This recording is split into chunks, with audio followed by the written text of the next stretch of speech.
Welcome to Car Comparos. Let's take a look at how the upcoming Tamo Racemo compares to the DC Avanti. Expected pricing and features. The Tamo Racemo is expected to cost around 28 lakh rupees on road Delhi, which is almost 20 lakh rupees cheaper than its arch rival, the DC Avanti, costing 45.5 lakh rupees. So that puts the Racemo in a far more lucrative price band than the Avanti.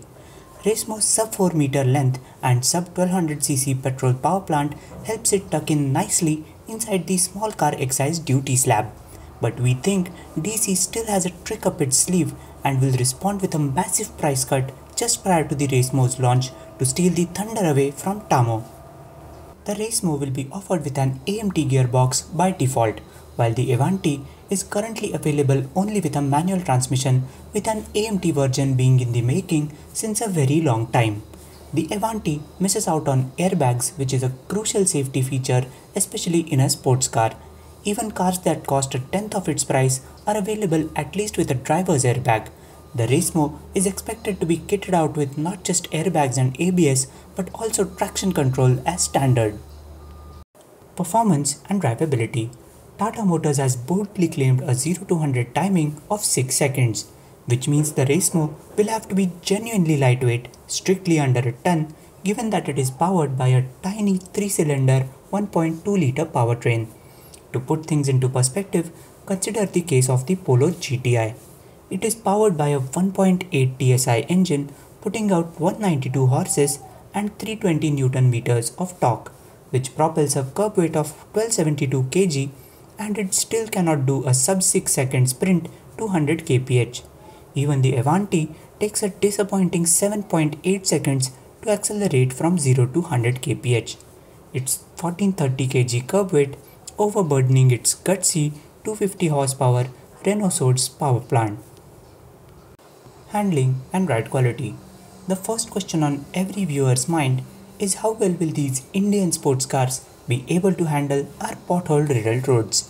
Firstly, the Racemo has a smaller wheelbase than its sibling, the Tiago.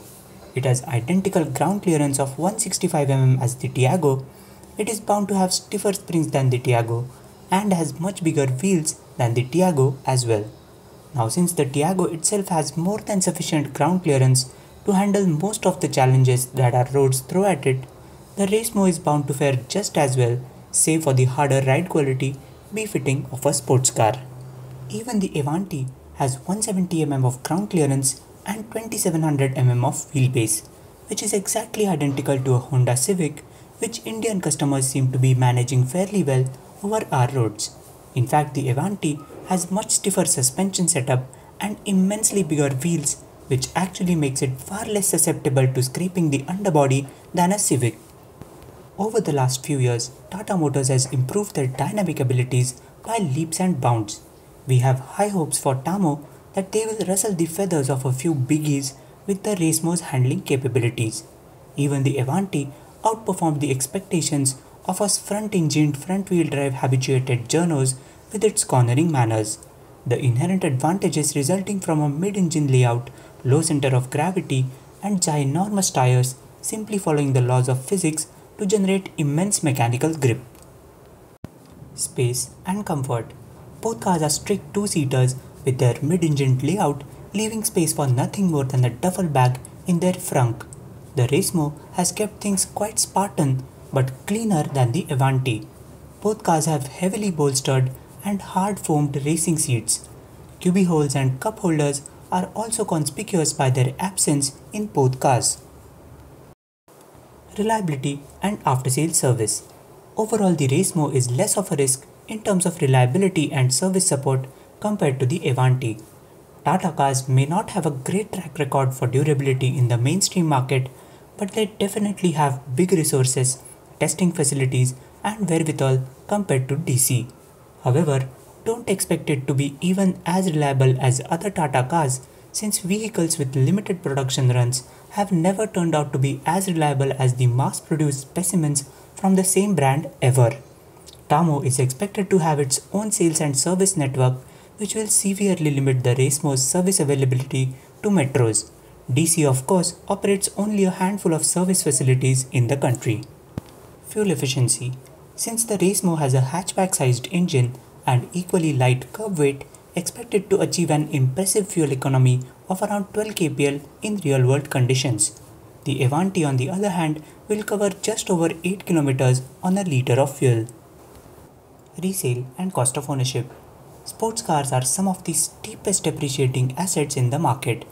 Do not expect either of these to retain even half of their value 5 years down the line. Overall though, the Racemo is bound to depreciate far lesser than the Avanti and works out to be in the Toyota Fortuner territory in terms of overall ownership cost. That brings us to the verdict. So which one of these should you buy? The answer is neither. Even if you are hell-bent on buying a coupe, you can easily pick up a BMW Z4 or a Mercedes SLK for roughly the same price if not less on the used car market. Needless to say, both of them are immensely superior cars than the Racemo with far better presence and snob value as well as better dependability. If you want performance and handling, then again you can pick up a Mini Cooper S or an Audi A3 petrol or even a used BMW 330i for a much more involving driving experience. Amongst the two though, we expect the Racemo to cream the Avanti in terms of outright performance as well as handling prowess when it eventually hits the showrooms, hopefully in late 2019.